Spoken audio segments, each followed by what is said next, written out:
Assalamualaikum warahmatullahi wabarakatuh. Perkenalkan, nama saya Fauziatika Soja dari kelas 82. Hari ini saya akan mempresentasikan bab 4, getaran, gelombang, dan cahaya. A. Getaran. 1. Benda yang bergetar. Benda bergetar atau beroscilasi ada yang dapat terlihat secara kasat mata atau dirasakan langsung, ada pula yang tidak dapat dilihat atau tidak dapat dirasakan langsung. 2. Apa saja variabel getaran itu? Bandul dibuat mula-mula dalam keadaan diam pada kedudukan 0. Pada posisi ini disebut sebagai posisi atau kedudukan seimbang. Bandul tersebut kemudian ditarik pada kedudukan A dengan sudut simpangan kecil sekitar 100 derajat. Gambar berikut menunjukkan gambar bandul yang bergetar.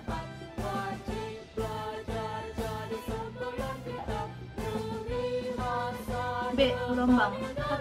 Kenapa muncul gelombang? Ketika batu jatuh ke dalam kolam, sesungguhnya ia membawa energi potensial dari ketinggian tertentu ditambah dengan energi kinetik akibat dilempar oleh kamu. Energi tersebut berubah menjadi gangguan atau getaran air di sekitar batu saat tercemplung. Energi kemudian diteruskan ke segala penjuru pola. 2. Jenis-jenis gelombang. Jika kita meninjau berdasarkan bentuknya, maka gelombang dapat dibagi menjadi 2 jenis. Gelombang yang berbentuk transferal seperti pada gelombang tali, dan gelombang longitudinal seperti pada gelombang segi atau pegas, dan gelombang suara. 3. Gelombang bunyi. A. Bunyi bagi makhluk hidup.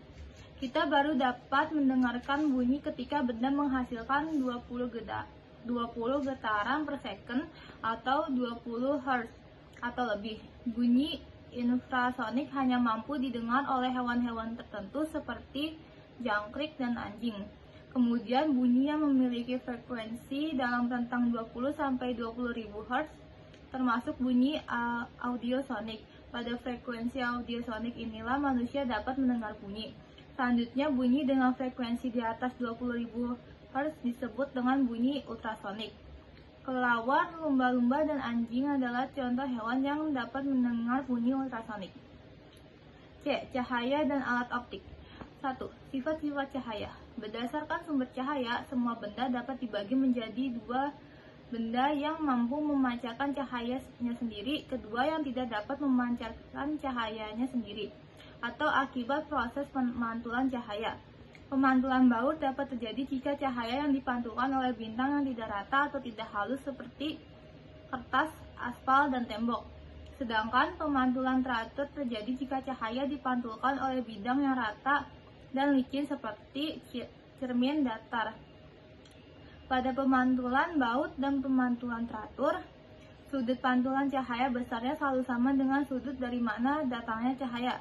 Perhatikan gambar berikut.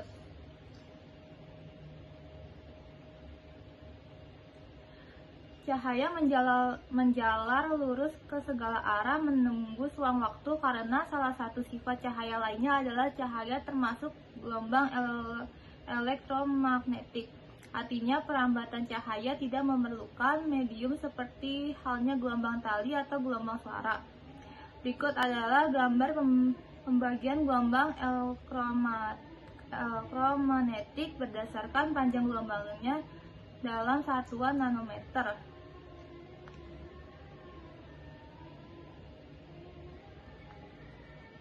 Dua. Indera penglihatan.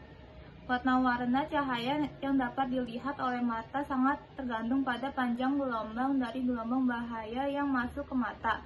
Misalkan seperti cahaya hijau yang memiliki panjang gelombang sekitar 500 nanometer. Akan dapat terlihat apabila benda-benda yang berwarna hijau menyerap semua, yaitu cahaya selain panjang gelombang 500 nanometer. Mata kita dibalut oleh 3 lapis jaringan yang memiliki fungsi dan ketebalan berbeda. Lapisan luar adalah lapisan sklera. Lapisan sklera membentuk kornea. Kemudian lapisan tengah disebut sebagai lapisan koloid. Lapisan tersebut membentuk iris mata. Terakhir adalah lapisan ketiga yang disebut lapisan dalam atau retina mata. Berikut adalah gambar bagian-bagian mata.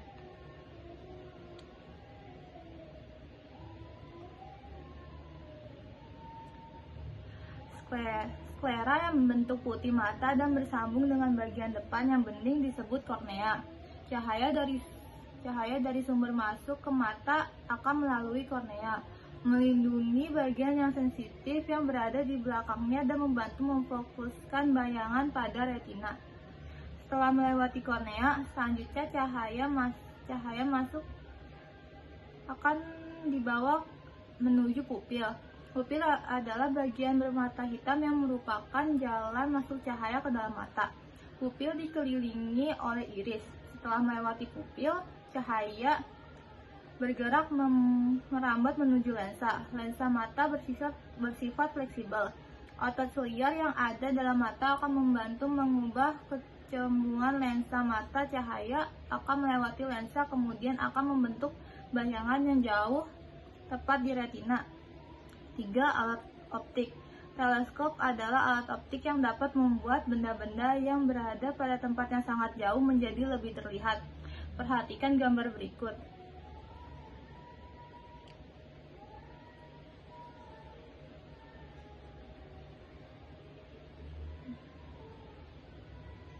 Teleskop sederhana merupakan kombinasi antara dua lensa cembung yang terletak pada bagian dalam badan teropong. Lensa yang lebih besar disebut sebagai objektif, sedangkan yang lebih kecil adalah lensa okuler. Untuk jarak-jarak dalam rasio juta tahun cahaya, maka teleskop pun harus berukuran besar seperti yang dimiliki Lembaga Antartika Amerika Serikat, NASA. Lihat gambar berikut.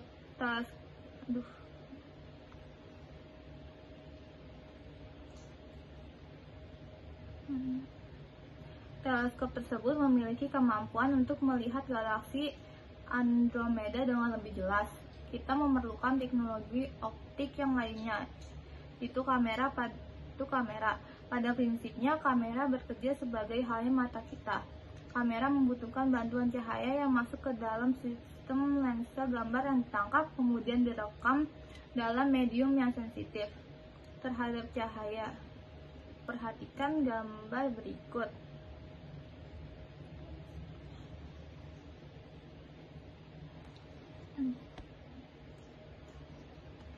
Ini gambar-gambar yang ditangkap lensa kamera telah dapat dikonversi menjadi data digital sehingga dapat langsung ditampilkan pada layar LCD yang ditempelkan pada kamera tersebut. Titik untuk dapat merekam gambar di galaksi Andromeda, kamera digital memerlukan bantuan teropong sebagai alat untuk menangkap bantuan cahaya yang berjarak jauh. Jadi kamera perlu dikombinasikan dengan teropong yang memiliki lensa dengan perbesaran yang cukup. Sekian dari saya. Itu saya ingin berterima kasih kepada Bu Tiar yang membantu saya menyelesaikan bab ini. Wassalamualaikum warahmatullahi wabarakatuh.